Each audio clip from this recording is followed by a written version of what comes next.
अस्सलाम वालेकुम नाजरीन, हुसनैन खान आपसे मुखातिब है। आज के दिन की चंद न्यूज़ लेके आपके साथ जुड़े हैं। न्यूज़ क्या शेयर करनी है आपसे। पूरा दिन आप सोशल मीडिया पे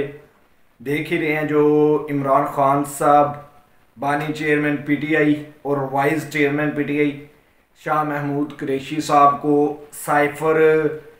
केस में 10-10 साल की सजाएं सुना दी गई हैं, एक बोंडे तरीके से। और इतने बोंडे तरीके से सुनाई जाएंगी ये सजाएं, इसका तसव्वुर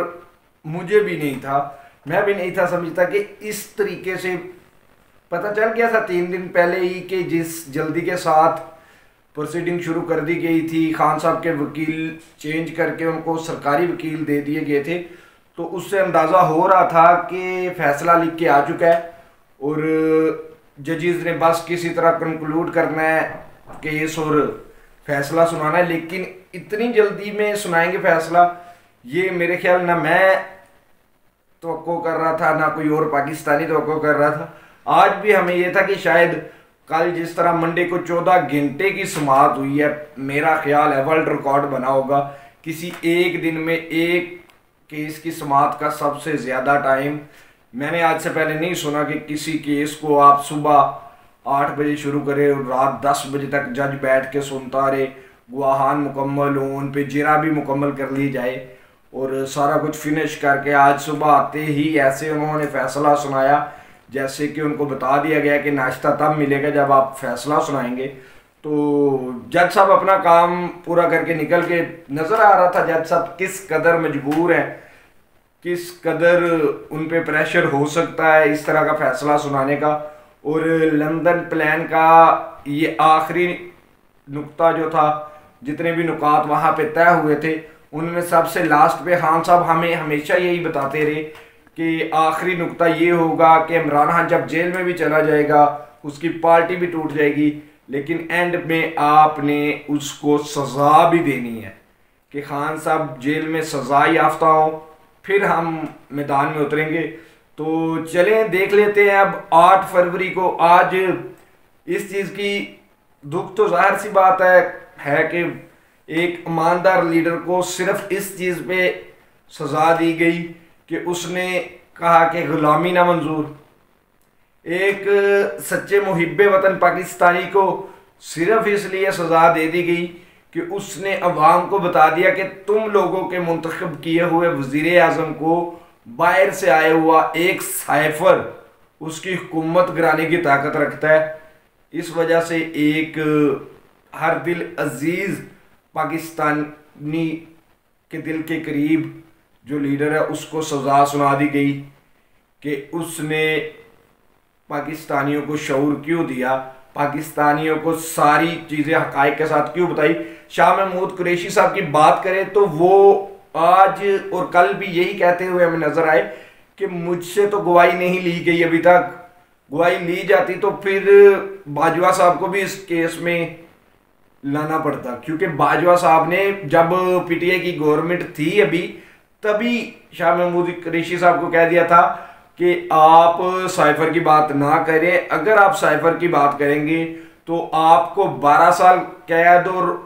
इमरान खान को या तो उम्र कैद होगी या सजाए मौत होगी। तो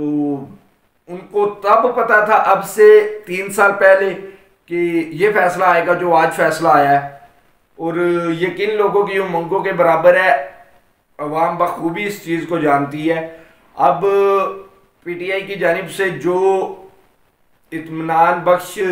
खबर आई है वो ये आई है कि किसी ने भी जल्दबाजी नहीं की। जल्दबाजी करता भी कौन, टॉप जो क़यादत है वो हमारी तकरीबन या तो पार्टी छोड़ के जा चुकी है, जो पार्टी में है वो जेलों में है, और अगर कोई जेलों से बाहर भी है तो वो रूपोश है बेचारा, क्योंकि अगर किसी की मौजूदगी की झूठी इत्तला भी मिल जाती है किसी जगह पे तो जिस जगह की इत्तला होती है उनके घर वालों पे भी जाके तशद्दुद किया जाता है। तो इस वक्त क़यादत तो थी नहीं पीटीआई के पास जो बाहर निकल के एहतजाज करती, लेकिन सलाम पेश करना चाहिए खान साहब के हौसले को कि जिस वक्त उन्होंने फैसला सुना तो सहाफ़ी बता रहे हैं कि खान साहब मुस्कुरा रहे थे, और जब फैसला सुना के जल्दी जल्दी में जज साहब जो खुसूसी अदालत के जज थे वो वहाँ से निकल कर गए। तो खान साहब ने कहा कि मेरी कौम को बता देना बाहर जाके कि मैं बिल्कुल 100% पुरुमीद हूँ, मुझे कोई भी मसला नहीं, कोई ये ना समझे मेरा मोरल डाउन हो गया या मैं घबरा गया हूँ सज़ा से। ये इनका आखिरी पत्ता था, वो इन्होंने खेल दिया है। और ये खेलने की बड़ी वजह ये है कि ये चाहते हैं कि पीटीआई एक मरतबा फिर सड़कों पे आए। सड़कों पे पीटीआई आएगी तो फिर कुछ मखसूस तबकात के जत्थे पीटीआई की एहतजाजी रैलियों में शामिल हो के दोबारा से हालात को ख़राब करने की कोशिश करेंगे, जिसकी वजह से ये इलेक्शन को डिले करवाने में कामयाब हो जाएं। ये इनका एक मंसूबा हो सकता था, जिसको इमरान खान ने अपनी सज़ा सुनते ही उसके फ़ौरन बाद इस सारे मंसूबे पे पानी फेर दिया। जब खान साहब ने ये बोला कि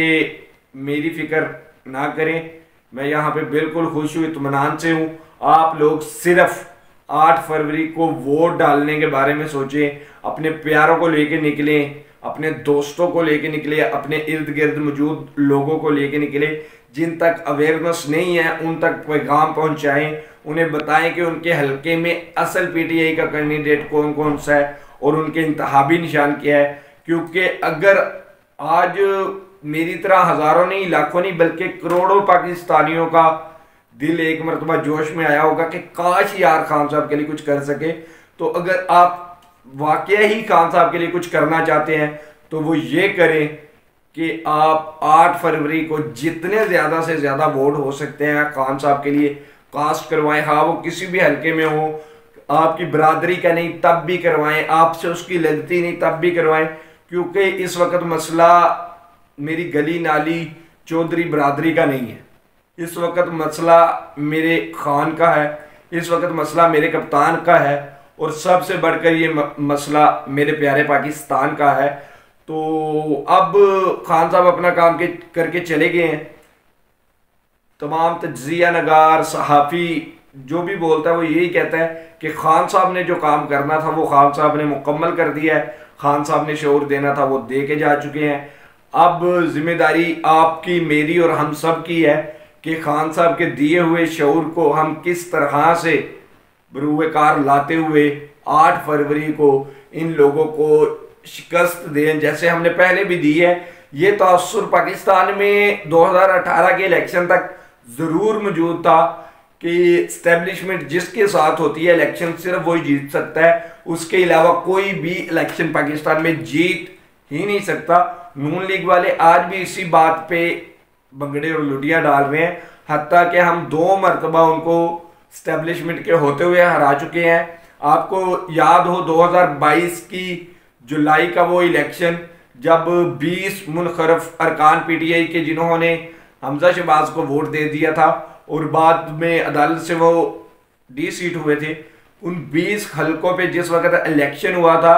तब हमजा शहबाज पंजाब का वज़ीर आला था, शहबाज शरीफ पाकिस्तान का वज़ीर आज़म था और इस्टेब्लिशमेंट मुकम्मल तौर पे उनके साथ थी, ब्यूरोक्रेसी उनकी थी, इंतज़ामिया उनकी थी, हुकूमती मशीनरी उनकी थी। लेकिन इन सारी चीज़ों के होने के बावजूद भी जिस कदर बड़ा क्राउड निकला था, जिस कदर बड़ा टर्नआउट सामने आया था, उसने 20 में से 16 सीटें पीटीआई को जितवा दी थी और ये ऑलमोस्ट 80% बनता है। खान साहब की हुकूमत जाने के बाद टोटल पाकिस्तान में 37 हलकों में ज़िमनी इंतखाबात हुए और उनमें से 30 में पाकिस्तान तहरीक इंसाफ ने कामयाबी हासिल की और ये 83% बनता है। अगर 8 फरवरी को भी इसी तादाद में, बल्कि अब पीटीआई की मकबूलियत भी ज़्यादा है और पीटीआई वर्कर को इन पे गुस्सा भी ज़्यादा है, तो जितना गुस्सा ज़्यादा है और जितनी मकबूलियत ज़्यादा है, अगर उतने लोग दिल से निकले 8 फरवरी को तो यकीनी तौर पे 9 फरवरी का सूरज खुशी की नवीद लेके तुलू होगा और हम इंशाल्लाह एक मरतबा फिर नए पाकिस्तान की जानिब कदम बढ़ाएंगे। इस वीडियो से फिर वक्त इतना ही, जल्द मिलते हैं नई वीडियो के साथ। तब तक के लिए अल्लाह हामी नासिर, पाकिस्तान